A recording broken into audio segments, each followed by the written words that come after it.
Hello and welcome back to the next episode of our Mercedes camper conversion. Hope you all had a good week. Today we're going to be installing our new reversing camera, which is this one just here. Replaces the standard brake light in the back. Van doesn't have a reversing camera at the moment. Really handy, useful addition. So we'll be installing this. We bought this camera off eBay. We'll put a link in the description of the video where it came from. So we have the reversing camera which sits on the back of the van. Then there's two cables here which one sends video, which is the yellow cable, this one here, and then there's a red cable on the end here which provides power into the camera itself. So this will need to be connected into the reverse light wire. So we'll need to find out which is the reverse light wire in the back of the van and then run a feed into this cable here. Also with the kit we've got a LCD display, which is on this piece of bubble wrap just here. The LCD display that you get with the camera will sit up in the dash. It's meant to sit over the rear view mirror. At the moment we don't have a rear view mirror in the van, so we're going to decide whether we dash mount it or whether we have to buy a rear view mirror for it to clip onto. So there's a wire that runs from here down into the dash to give it some power, and then the wire that comes from the back of the camera also plugs into here.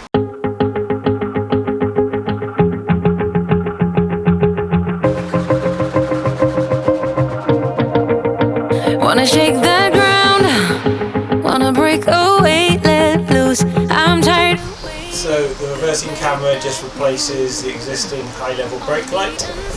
To remove this, all we need to do is just undo these two screws just here and then slip that out. Once you've undone the two screws holding the light in, you can pull the light forward. A little bit tight in there because it's glued in, so just give it a little bit of force. And then to undo it, all you do is just undo this little plastic clip just here, like so.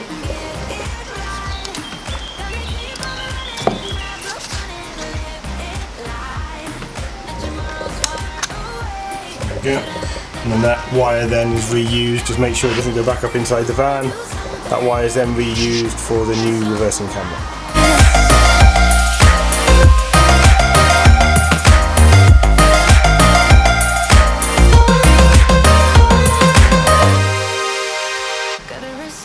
Cable for the reversing camera is now being run along the side of the van. This is the video cable. We've run it along the existing wiring loom.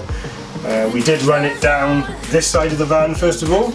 Don't make the same mistake as us, because you need to be able to get to some wires in the wiring loom. So it needs to go run down the side. You've got the existing wiring loom because you need to be able to tap into some cables. The next job we've got to do is to wire up the reversing camera. The reversing camera in the back needs some power, which is connected via this loom just here. It's got an inline fuse into the cable, and a red and a black, which then plugs into one of the plugs at the bottom. What we're going to be using to give it a permanent live feed is the light in the back here, which has a red cable, which is one of the interior lights, which is a permanent live. Light is always on even if the key isn't in the ignition, so that's a permanent live into there.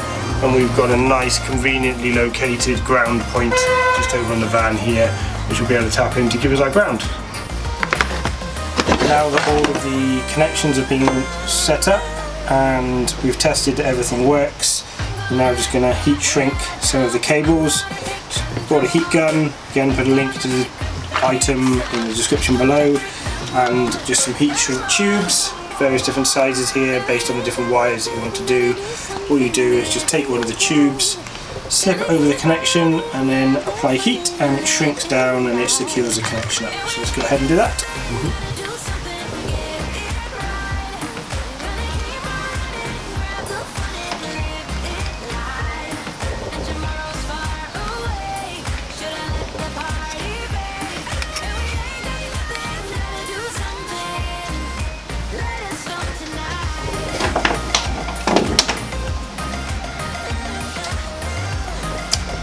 Obviously with the heat you want to make sure that all the other wires are out of the way, just so that it doesn't affect any of the other wires. As you can see, just applying some heat into it. It shrinks that connector round to secure it all up. So so they can't pull apart.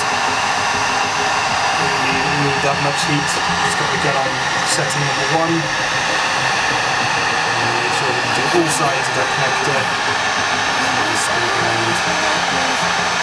see it holds very nicely just into the shape of the connectors underneath. So you don't want these coming apart when they're behind the panel, so there we go, and that's all connected up.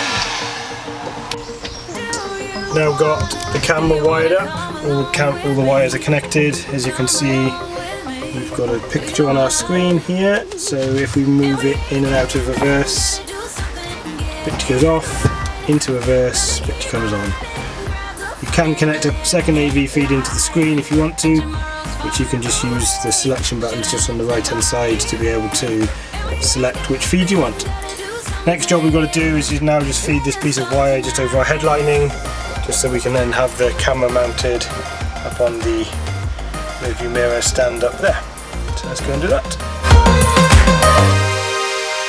Got a restless mind, and now I won't let go. So let us be crazy before we're cold. You can take us out, your doubts won't hold us down. The camera is now screwed back into the back of the van. Angle of the camera is all correct. We've made sure that we can just see enough of the back of the van and the step. We've got a rear high level brake light in there as well, so that's a really handy addition to the van. So, good job completed today. Thanks very much for watching this week's video of our camera install. Next week we're going to be installing the roof fans, so tune back in next Sunday for our next video. Remember, if you're liking these videos, hit that like button and subscribe to our channel to keep up with our progress. Remember also you can hit that little notification bell to get reminded of when we next upload videos. So check back in next Sunday. Thank you very much. Until next time, goodbye.